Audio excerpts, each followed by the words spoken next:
자, 오늘은 제가 할 때는 에스겔서입니다. 에스겔서 47장. 지난번에 46장을 마쳤죠. 47장입니다.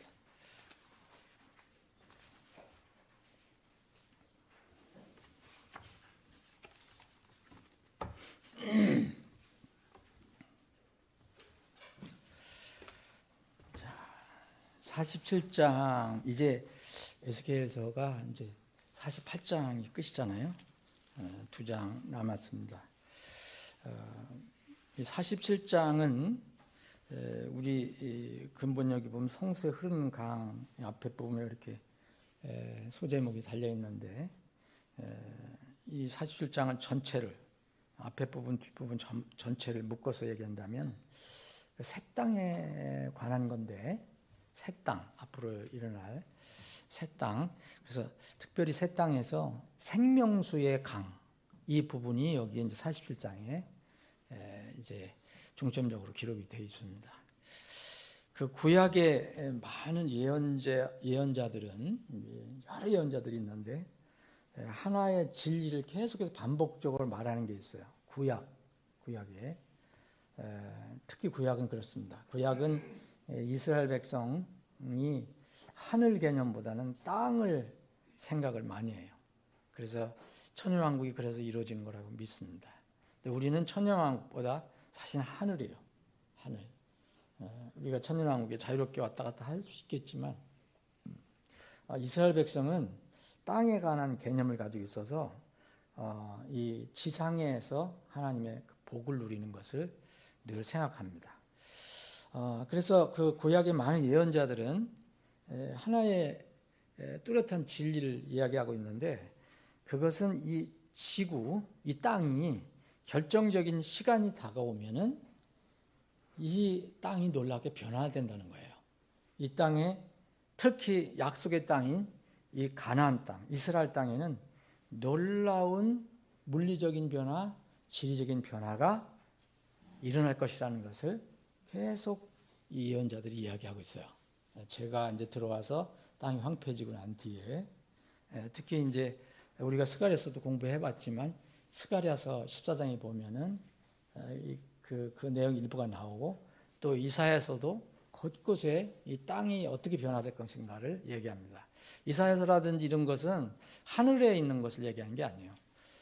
이게 땅에 있는 것, 땅에서 이루어질 하나님의 그 나라를 이제 이야기하는 것입니다.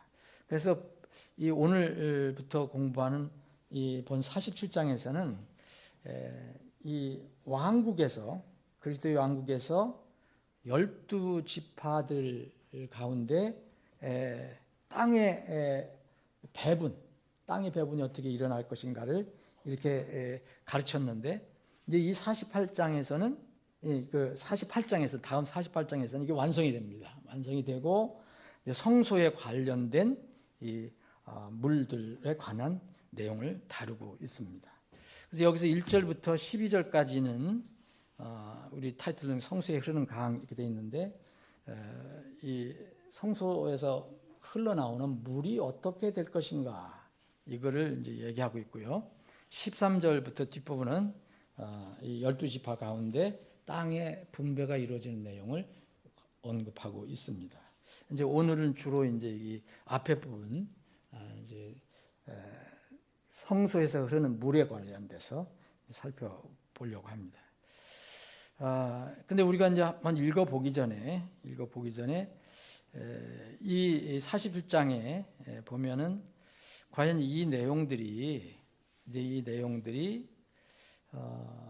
어떻게 문자적으로 해석해야 될 거냐, 이게 상징적으로 비유적으로 해석해야 될 거냐에 대해서 지금도 여전히 논쟁이 있는데 뭐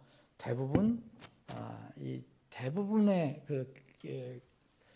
이 성경학자들, 개신교 학자들은 전부 거의 대부분 이제 영적으로 해석을 합니다. 여러분들이 지금 성경 그 무슨 주석서 같은 것을 보면 자, 그럼 제가 1절에서 2절 한번 좀 읽어볼게요. 그 후에 그가 다시 나를 그 집의 문으로 데려갔는데 보라, 동쪽을 향한 그 집의 문지방 아래에서부터 물들이 나오더라. 이는 그 집의 정면이 동쪽을 향해 서 있고 그 물들이 제단의 남쪽 편에서 곧 그 집의 오른쪽 아래에서부터 내려오기 때문이더라. 그 다음에 그가 나를 북쪽을 향한 문의 길에서 데리고 나와 나를 바깥길로 인도하여 동쪽을 바라보는 길 옆 바깥문에 이르니 보라 거기서 오른쪽에서 물들이 흘러나오더라. 여러분 여기 지금 2절을 읽었는데 어쨌든 이 성소에서 물이 나온다는 거예요. 근데 물이 이제 나중에 강으로 이제 변화가 되는데 여기서 우리가 1절, 2절 읽었는데도 제 개인적인 생각으로는 이걸 영적으로 비유적으로 해석하기가 어려운 게 뭐냐면 이 동쪽, 뭐 남쪽, 뭐 이런 것들 동쪽을 바라보는 길, 북쪽 이런 것들이 구체적으로 나오잖아요. 우리가 그걸 다 그릴 수는 없더라도 이런 거를 어떻게 다 비유적으로 상징적으로 해석할까는 이게 참 어려운 얘기예요. 이 47장, 48장은 다시 말씀드리면 이제 앞으로 이 땅에 이제 환란기가 끝나고 나서 주님이 오셔서 이 땅에 이제 왕으로 다스릴 그리스도의 왕국 때의 모습을 어느 정도 비춰주고 있습니다. 그러니까 지상 모습, 천년 왕국 기간 이제 뒤에 지상 모습을 묘사해주고 있는 내용입니다. 그 천년 왕국 기간에 어떻게 변화될 건가? 환란기가 지나고 나서는 그 집, 곧 성전의 문지방 아래서 물들이 나온다 그랬어요. 이런 것 때문에 이제 영적으로 해석을 하는 거예요. 그 어떻게 문지방에서 물이 나오냐?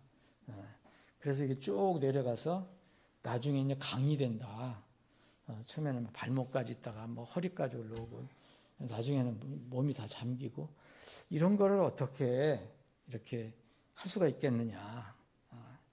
근데 이걸 우리가 읽어보면 요한계시록 여러분 읽어보실 때 요한계시록 22장 1절에 보면 이 생명수의 강에 대해서 기록한 게 있거든요.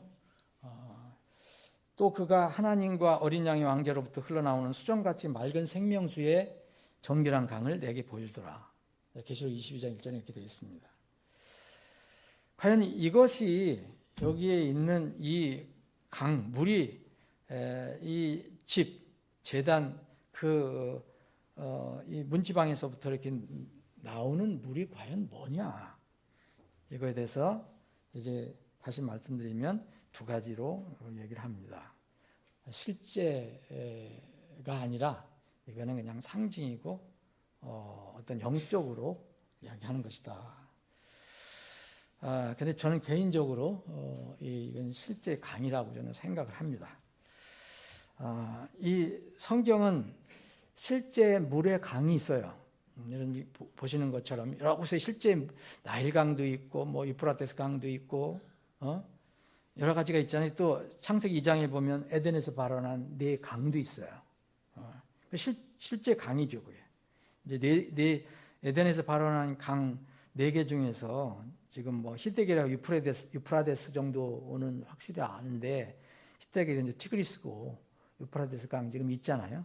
그런데 이제 비손강이나 기온강은 여기 미스테리예요. 아직도 어디 있느냐. 그래서 뭐 이집트에도 있다, 뭐 어디 아라비에 묻혀 있다, 뭐 여러 가지가 있어요. 근데 어쨌든 이건 실제 강이에요. 그런데 이런 실제 강도 있는가 하면 사실 영적인 강도 이야기를 해요. 영적인 강. 예를 들어서 시편 36편 8절 같으면 주님의 기쁨의 강 이런 말도 있거든요. 근데 이거는 뭐 영적으로 해석을 해야 되죠. 분명히 그런 게 있어요. 그리고 예수님께서 이제 지상에서 공생애를 하실 때 예수님께서 당신을 생명수라고 얘기하셨잖아요. 생명수. 실제 물을 마셔야 되는데 영적으로 기갈된 사람들이 예수님 앞에 와서 그 예수님이 주시는 생명수를 먹으면 된다는 거죠. 요한복음 7장에 보면 누구든지 목마르든 내게서 와서 마시라 그랬잖아요. 이런 거는 실제로는 물은 아니죠. 예수님을 마실 수는 없잖아요. 나를 믿는 자는 성경 기록 이름 같이 그에 비해서 생수의 강들이 흘러나오리라. 근데 이제 그것을 이제 성령이라고 말씀을 하셨어요.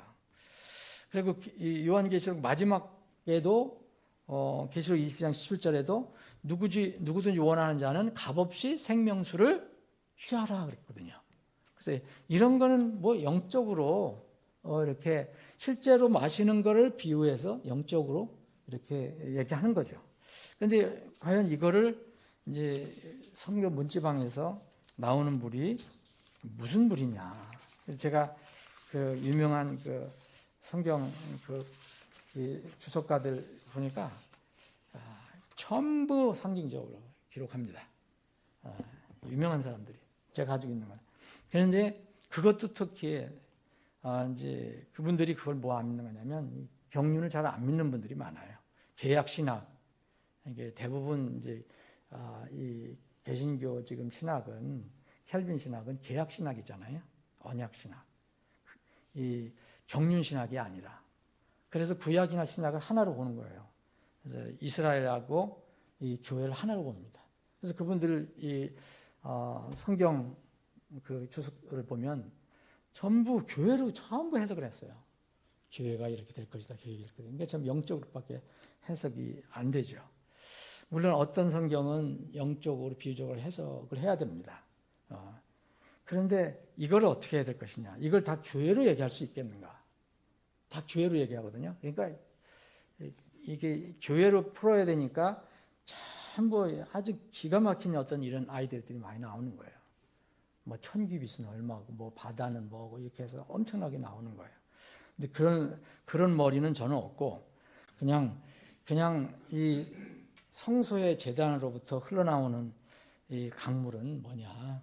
예수님께서 다스릴 천년왕국 때에 하나님의 놀라운 은혜, 복, 이걸 넘칠 것이라는 이런 것은 우리가 믿지만 실제로도 그렇게 이루어질 수 있다고 우리가 생각을 해야 됩니다.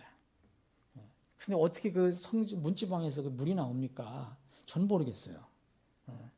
여러분들이 영적으로 해석하든 물리적으로 해석하든 간에 하나 가르쳐 주는 건 뭐냐면 여기서 가르치는 것은 뭐냐면 물리적인 영적이든 간에 모든 복은 어디부터 오느냐 이거예요. 하나님으로부터 오는데 하나님이 계신 곳에부터 온다는 거예요. 하나님이 계신 곳에서 오지 다른 데서 온다는 게 아니에요. 전부 제단에서 온다는 거예요. 이것은 뭐냐면 나중에 이제 천년왕국 때에 이제 예수님께서 다스릴 때에 그 하나님 집을 지상에 있을 거 아닙니까? 거기를 이야기하는 거잖아요. 그거는 분명해요. 여러분들 영적으로 해석하든 물리적으로 해석하든 모든 이 복은 은혜는 하나님께서 나온다. 하나님이 계신 곳으로부터 나온다. 양들이 피 흘려서 죽었던 것이 바로 제단을 상징하잖아요. 제단은 뭡니까? 양들이 그 잡혀서 피를 흘리고 죽는 곳이에요. 그러니까 제단은 예수 그리스도를 또 상징하잖아요. 예수 그리스도가 죽으셨기 때문에. 그래서 모든 은혜와 복은 바로 이 제단에서 주님의 대속의 피 흘리심과 죽으심을 통해서 우리에게 사람들에게 오는 겁니다. 다른 데서 오지 않습니다. 하나님의 복은 반드시 예수 그리스도를 통해서 와요. 예수님의 피 흘리심과 죽으심에 대해서 나 각자에게 적용하여서 구원받은 사람에게는 이제 성령님이 오셔서 거하는 겁니다. 성전에서 나오는 물은 그래서 물이 아까 요한복음 7장에 얘기한 것처럼 물은 나에게 와 생수를 마시라 이랬을 때 예수님께서 바로 그 성령을 가르치신 거라고 그랬어요. 그래서 예수님 믿고 구원받으면 성령이 오신다는 거죠. 그래서 이 성령님의 상징이며 물이라고 볼 수가 있습니다. 실제 물이긴 하더라도 자, 그럼 3절부터 이걸 어떻게 이제 한번 쭉 읽어보고 여러분들이 어떻게 해석을 여러분들 나름대로 한번 해보시기 바랍니다. 3절 자기 손에 줄을 가진 그 사람이 동쪽으로 나아갔을 때 그가 1000규빗을 측량하고 그가 나를 데리고 물들을 통과하는데 그 물들이 발목에 이르렀더라. 이게 1000규빗이라고 구체적인 이 수치를 기록하고 있어요. 실제로 이렇게 이 에스겔을 데려가서 이렇게 보여줬거든요. 여기 놋 모습을 가진 어떤 사람이 천사거나 혹은 예수님이든지 이 자기 손에 줄을 가진 사람이 그 1000큐빗을 측량했어요. 또 에스겔을 데리고 이제 그 물을 통과하는데, 물이 흐르는데 물을 통과하는데 이 에스겔이 이 발목에 그 물이 닿았어요. 발목이 찰랑찰랑 이게 물이 닿는 거예요. 자, 4절 보면 다시 그가 1000큐빗을 측량하고 나를 데리고 물들을 통과하는데 그 물들이 이번에는 무릎에 이르렀더라 그래요. 이제 발목에 이르렀다가 이제 무릎으로 점점 이 가면 갈수록 점점 이 강은 이제 깊어져요. 물은 깊어져요. 무릎에 이르렀더라. 다시 그가 1000큐빗을 측량하고 나를 데리고 통과하는데 그 물들이 허리에 이르렀더라. 자, 발목에서 무릎에 갔고 무릎에서 이제 허리까지 왔습니다. 허리까지. 자, 이제 5절입니다. 그 후에 그가 1000큐빗을 측량하니 그것은 내가 건너갈 수 없는 강이었으니 이는 그 물들이 불어나서 헤엄칠 물이 되고 건너갈 수 없는 강이 되었기 때문이더라. 이제는 이 허리까지 왔던 것이 이제는 수영을 해야지 건너갈 수 있는 거예요. 그냥 걸어갈 수는 없어요. 물속에 완전히 들어가야 돼요. 그래야지 건너갈 수가 있어요. 여러분 여기 5절까지 네 단계가 나오잖아요. 발목, 무릎, 허리, 그리고 몸 전체가 잠기는 이 네 단계가 나와요. 마지막 단계는 이제 수영해야 건너가는 거예요. 그래서 유명한 어떤 성경학자 이제 개신교 성경학자, 외국의 성경학자가 쓴 것을 보니까 이렇게 해설했습니다. 이 무릎은 발목은 왕국이 쉬고 그 다음에 뭐예요? 무릎은 이 왕국의 씨가 발화하는 거고, 그 다음에 이제 허리는 거기서 줄기에서 꽃이 나오는 거다. 그리고 네 번째 수영할 수 없는 거는 이거는 열매다. 우리 이렇게 적용을 할 수 있겠죠. 근데 또 똑같은 분이 또 그렇게 했어요. 그러면 이걸 또 달리 본다면 처음에는 아주 저는 이거는 조금 이렇게 마음이 이렇게 이거는 뭔가 좀 동의가 되는 부분도 있어요. 이 발목은 어린아이다. 어떤 사람이 영적으로 성령님을 이제 만나서 성령님을 모시고 이제 구원받았다면 어린아이가 된 거다. 발목. 그 다음에는 이제 무릎은 뭡니까? 젊은이. 잘 뛰니까. 무릎이 튼튼하잖아요. 그리고 이제 허리는 성숙을 의미한 성숙한 사람. 그리고 건너갈 수 없는 그런 물이 완전히 이제 채여 있는 이것은 영원한 것을 의미한다라고 했습니다. 이렇게 적용은 해 볼 수 있다고 저는 생각해요. 근데 여러분들이 한번 생각을 해 보십시오. 이게 무엇을 의미하는 건지 아마 이 성경은 구체적으로 이게 뭐 발목이 뭐고 무릎이 뭐고 얘기를 안 했어요. 그냥 에스겔이 그때 이제 환상을 보고 그거 보여줬을 때 실제로 본 게 그렇게 발목에 이르렀고 무릎에 이르렀고 허리에 이르렀고 건너갈 수 없는 강이 된 거예요. 그건 분명해요. 근데 이걸 어떻게 우리가 적용을 할 것인가는 각자 사람마다 다를 거예요. 그런데 분명한 것은 이게 있어요. 자, 이게 이제 예수님이 오셔서 다스릴 천년왕국 때잖아요. 모든 것이 회복되는 때예요. 회복되는 때인데 성전 제단에서 그 하나님 집 제단에서 이 물이 나와요. 이게 생명수의 강까지 돼요. 강까지 흘러가요. 이게 그러면 다시 말씀드리는 다른 건 다 놓치더라도 이게 어디서 나오냐? 하나님 집에서 나온다. 또 제단 밑에서부터 나온다. 이것이 점점 강해져서 넓어지고 깊어져서 정말 사람이 어찌할 수 없는 그런 단계까지 이게 이른다. 얘기하면은 자, 천년 왕국 때 완전히 회복이 되는 때잖아요. 그럼 하나님부터 제단에서 나온다. 그럼 하나님께서 이 땅에서 사람들에게 베푸실 은혜, 놀라운 세상의 변화, 이런 것들은 분명한 거예요. 분명해요. 근데 그게 다 하나님으로부터 온다는 거죠. 하나님의 제단으로부터 온다는 거예요. 이거를 개인적으로 여러분 적용할 수도 있다고 저는 생각해요. 우리가 하나님께서 우리에게 주신 지금 은혜와 복들이 우리는 하나님께서 우리에게 계속 주시는데 그걸 우리가 잘 누리지를 못하는 거거든요. 어떤 데 버리기도 하고 놓치기도 하고. 근데 만약 이 성경학자가 얘기한 것처럼 네 단계, 어린아이, 젊은이, 성숙 단계, 어른 단계, 그리고 영원한 단계라면은 우리는 어린이 단계든 젊은이 단계든 성숙한 어른 단계든 간에 우리는 영원 단계는 보장이 돼 있어요. 그렇죠? 그거는 아무도 부정 못합니다. 그런데 문제는 여기에 있어요. 여러분, 하나님의 은혜를 발목에만 머물러 있는 사람이 있다는 거예요. 그렇게 하나님은 발목을 지나면은 무릎이 오고, 무릎이 오면은 이 온 허리까지 오고, 그 다음에는 완전히 하나님의 은혜가 넘치는 이런 강이 되는데 여전히 발목만 찰랑 거기 있는 사람도 있다는 거예요. 자, 이 성령을 받은 사람은 반드시 영혼이 보장이 돼요. 영혼. 그럼 이건 뭡니까, 여러분?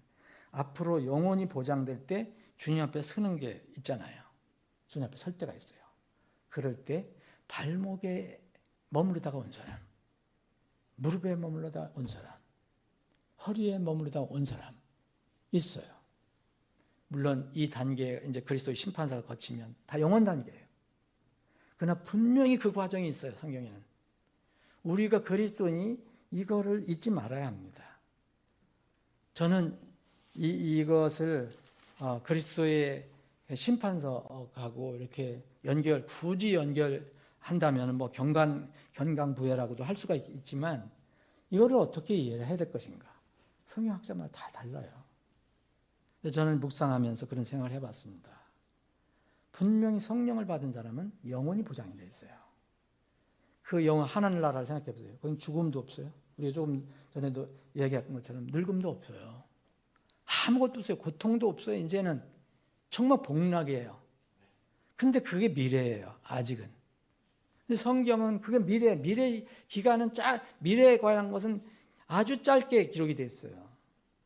근데 그 기간이 오기 전까지는 엄청난 양의 성경이 기록이 되어 있어요.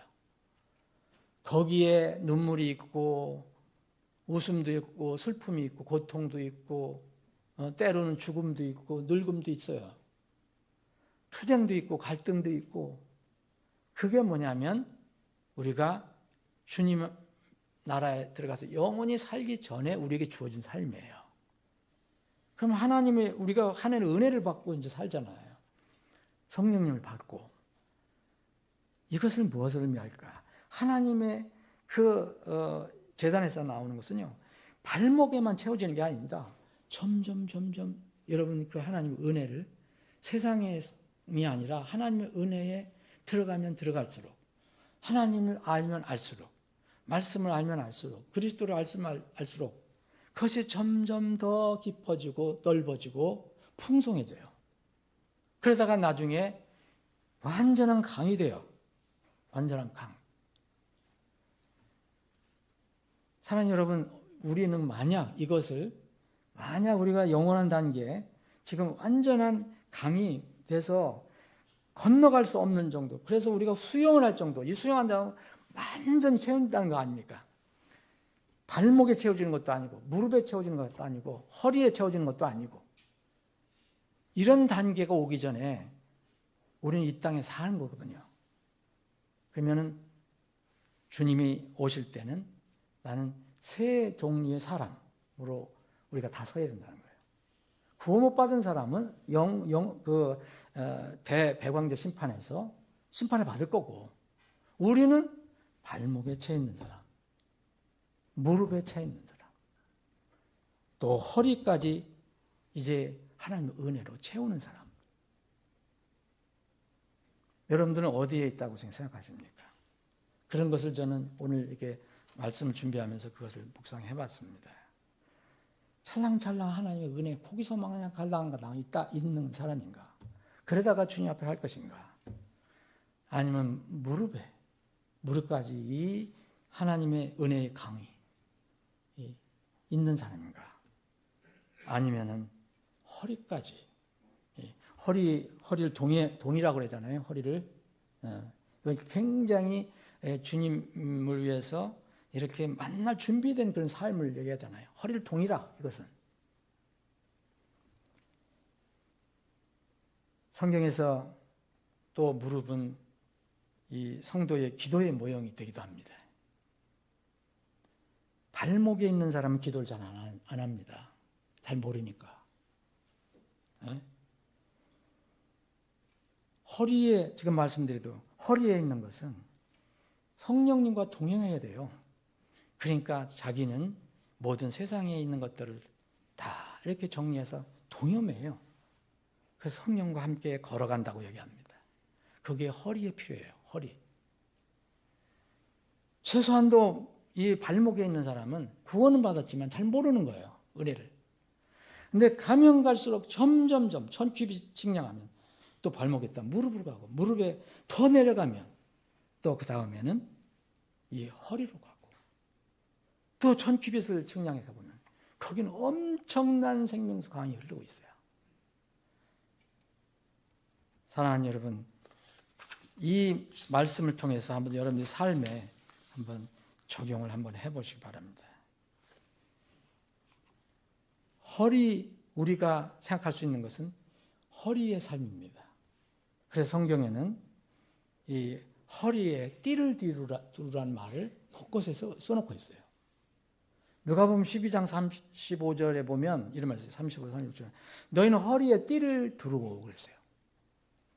너희 등불을 타오르게 하면, 이게 마지막 때에 되는 거예요. 너희 등불을 타오르게 하면 너희 자신은 자기 주인을 기다리는 사람들처럼 될지니 그가 결혼식에서 돌아와 문을 두드릴 때 그들이 주인에게 즉시 문을 열어주리라. 마지막 때 주님을 어떻게 맞이할 것인가? 허리에 띠를 두르고 말하는 거죠. 이것은 여러분들 좋은 혁띠 두르라는 게 아니에요. 이게 지금 우리가 잘 이해가 안 되지만 이스라엘 사람들은 이거 도포자락 같은 것을 입었잖아요. 그러니까 거치장스럽잖아요. 그런 것은 이 허리를 동이지 않을 때는 먹고 즐기고 그럴 때 있잖아요. 눕고 이런 거는 그거 하질 않아요. 그런데 무슨 일을 하거나 아주 긴장된 일을 하거나 힘든 일을 하거나 빨리 가야 되거나 이럴 때는 다 허리를 띄어야 동해야 돼요. 이걸 얘기합니다. 이스라엘 사람들의 생활 문화를 알아야 돼요.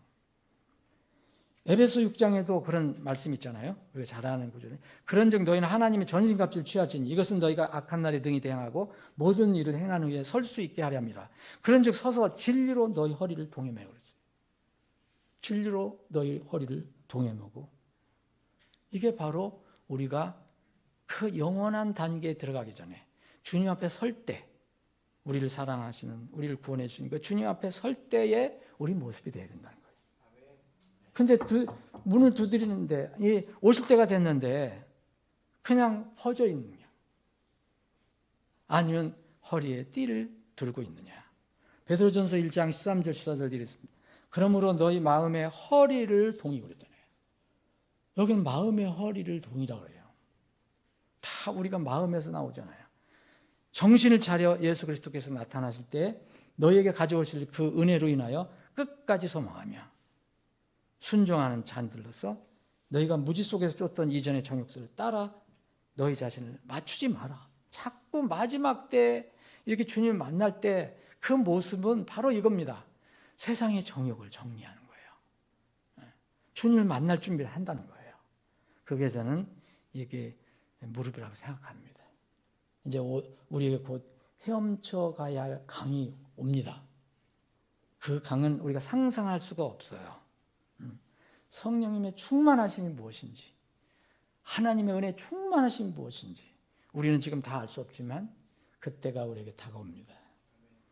여기까지 하고 기도하겠습니다.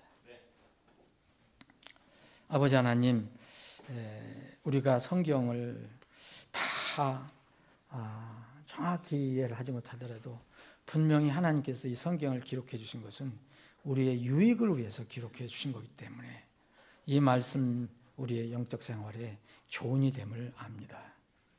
주님, 우리가 주님의 은혜를 받고 세상에 가까이 살면 늘 그 하나님의 은혜 발목에만 차여 있기 때문에 잘 인식을 하지 못합니다. 그러나 주님과 더 깊은 교제를 하며 주님을 따라 동행하면 이제 무릎으로 가고 또 결국은 이제 허리에까지 그 물이 차여진 것을 알게 됩니다. 주님, 우리가 주님을 뵐 때까지 이 땅에서 주님께서 우리를 위해서 예배하신 그런 은혜를 충만히 누리면서 기뻐하면서 주님께서 맡겨준 사역을 감당하기를 원합니다. 우리 사랑하는 지체들이 그러한 은혜를 허락해 주시옵시고 우리 교회가 마지막 때에 그런 교회가 되게 해 주시옵소서. 이 시간에 우리 사랑하는 지체들이 각자 기도 제목을 가지고 이제 나와서 기도합니다. 그 기도를 들어주시고 응답해 주시옵소서. 거룩하신 예수님의 이름으로 기도합나이다.